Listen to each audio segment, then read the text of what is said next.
Assalamualaikum warahmatullahi wabarakatuh. Jumpa lagi di channel saya Ika Astriani. Di channel saya Alhamdulillah Cinta gitu ya. Berhubung dengan dekatnya para pemilihan capres dan cawapres, maka kita perlu sebagai warga negara yang baik, kita perlu yang namanya berhati-hati memilih pemimpin. Kenapa? Karena dampaknya bagi kita juga gitu kan. Karena mereka nanti akan membuat aturan-aturan yang tidak sesuai dengan ajaran-ajaran agama Islam. Ya, karena inna dina indallahiyal Islam, tidak ada agama selain agama Islam. Itu yang patut diingat. Gak ada. Dan Islam itu merupakan rahmatan lil alamin. Apa sih rahmatan lil alamin? Rahmatan lil alamin itu adalah rahmat bagi seluruh alam, ya. Jadi dari mulai manusia pertama kali, yaitu dari Nabi Adam Shallallahu Alaihi Wasallam sampai detik ini, dan Nabi terakhir kita yaitu Nabi Muhammad Shallallahu Alaihi Wasallam, agamanya tidak lain yaitu satu, yaitu agama Islam. Inna dinal indallahiyal Islam, ya, Islam. Maka tidak ada agama di sisi Allah itu selain Islam yang Allah terima. Kok bisa sih beragam, ada beberapa atau beragam agama di dunia ini? Itu karena adanya penyakit hati manusia. Karena manusia itu punya sifat iri, dengki, hasad, hasud, dan lain-lain sebagainya, yang itu menyebabkan mereka tidak taat, yang itu menyebabkan mereka membuat-buat agama sendiri dan lain-lain, membuat-buat atau mengarang-arang cerita. Seperti itu intinya. Ada seperti hanya ya, agama Buddha, Hindu, dan lain sebagainya. Buddha atau tentang kayak Siwa. Siwa itu sesungguhnya adalah Nabi Sis, ya, Togut. Togut itu adalah patung yang dibuat, mereka membuat patung orang-orang soleh. Ini memang sangat aneh kalau saya ingin jelaskan di sini ya. Seperti halnya, contoh saja, seperti halnya Nabi Isa Al-Masih gitu ya. Beliau itu adalah utusannya Allah. Tapi dan beliau semasa hidupnya, ketika semasa di dunia, waktu pertama kali beliau ada di dunia ini, beliau mengajak untuk menyembah kepada Allah, yaitu dengan kalimat la ilaha illallah, tiada Tuhan selain Allah. Dan di mana di kerudungnya Bunda Maryam, ibunya Nabi Isa alaihi salam. Kenapa disebut dengan Isa alaihi salam? Al-Masih gitu. Al-Masih itu adalah penjelajah. Sebagaimana Allah memberikan gelar kepada Dajjal, yaitu juga Al-Masih. Dajjal juga digelari Al-Masih itu karena Dajjal juga akan menjelajahi dunia ini. Jadi sama, nanti Dajjal dan Nabi Isa ini saling kejar-kejaran. Dan Allah hanya memberikan hukum bahwa Dajjal itu hanya bisa dibunuh oleh Nabi Isa Al-Masih begitu. Nanti Nabi Isa Al-Masih akan turun. Maaf, saya dilupakan, itu ada hadisnya. Saya langsung saja, ketika itu beliau mengajak untuk menyembah Islam, iya kan? Malah diperangi oleh orang-orang Nasrani gitu, orang Nasrani yang kita kenal Kristen. Oleh orang-orang Nasrani. Alasannya kenapa? Karena di situ ada orang-orang yang iri. Di situ di kitab Injil sudah dijelaskan dengan sangat detail bagaimana ciri-cirinya Nabi Muhammad Shallallahu Alaihi Wasallam, bagaimana ciri-cirinya Nabi terakhir, Nabi penutup akhir zaman. Tapi beliau ngeyel, kok dari si bangsa Umi, kok dari bangsa ini, bangsa itu, dan lain-lain sebagainya. Seperti itu. Itu sifat nalurinya manusia gitu kan. Kullu bani Adam khata'un, selalu melakukan kesalahan, selalu melakukan dosa, seperti itu.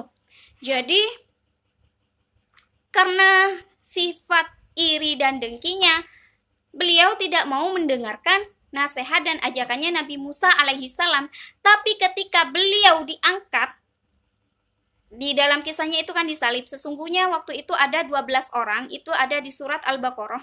Dan dilanjutkan asbabul husulnya ada di hadis gitu ya. Kenapa saya tahu? Karena saya mengkajinya, yaitu di hadis Sahih Bukhari.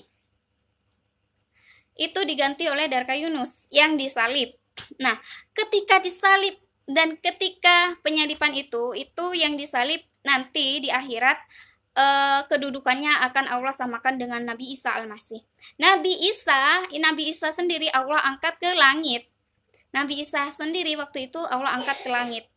Jadi istilahnya yang menyamar jadi Nabi Isa itu ketika disalib, yaitu yang mereka sebut sebagai Yesus Kristus itu ya Nabi Isa, bukan Nabi Isa, tapi yang menyerupakan, Allah serupakan dia sebagaimana Nabi Isa gitu. Disalib, matilah gitu kan, disalib, tangannya, dua tangannya dipaku, kakinya diikat, itu namanya disalib, dibuat di tiang.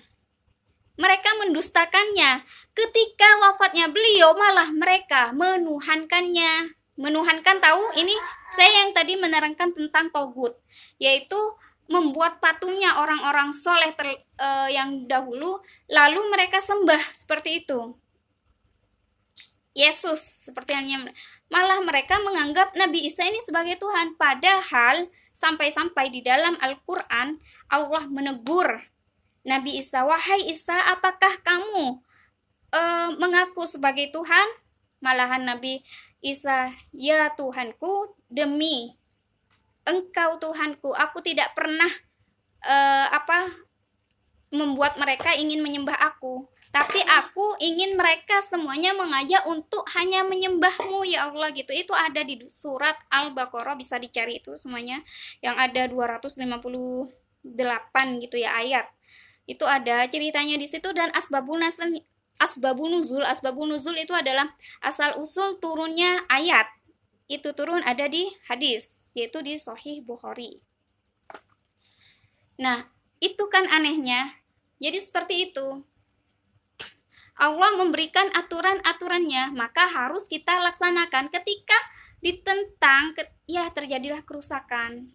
Ya, kalau kita salah memilih pemimpin, maka yang terjadi apa? Rakyat yang sengsara. Bagian bawah. Jadi jangan sampai terlena hanya uang nggak seberapa gitu. Tapi saudara-saudara, mungkin kamu yang disogok, mungkin kamu masih merasakan enaknya walaupun sebentar. Tapi kamu tidak pernah memikirkan saudara-saudaramu sesama muslim. Di sana terkadang terjadi ketidakadilan, terjadi penindasan, membuat aturan-aturan atau perundang-undangan seenaknya dan semaunya sendiri. Maka dari itu perlunya kita, Islam mengajarkan bagaimana kita harus memilih pemimpin.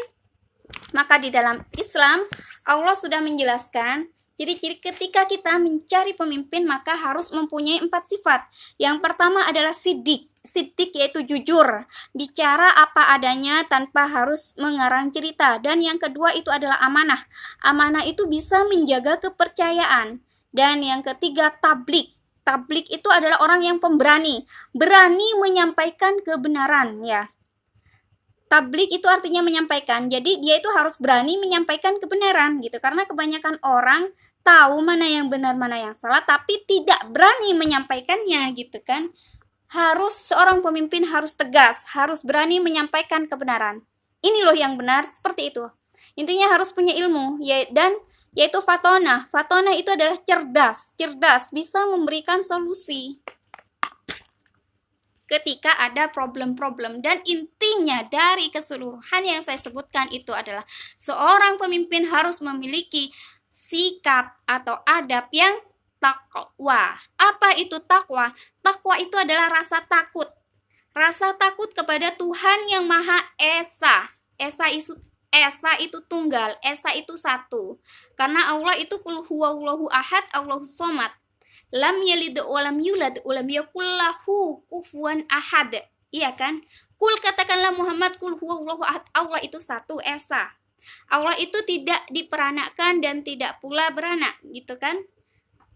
Karena orang Kristen mengatakan kalau Allah itu Tuhan Bapa dan lain sebagainya. Isa itu anaknya, Maryam itu ibunya. Tidak seperti itu. Subhanallah, saya katakan subhanallah. Apa artinya subhanallah? Maha suci Allah.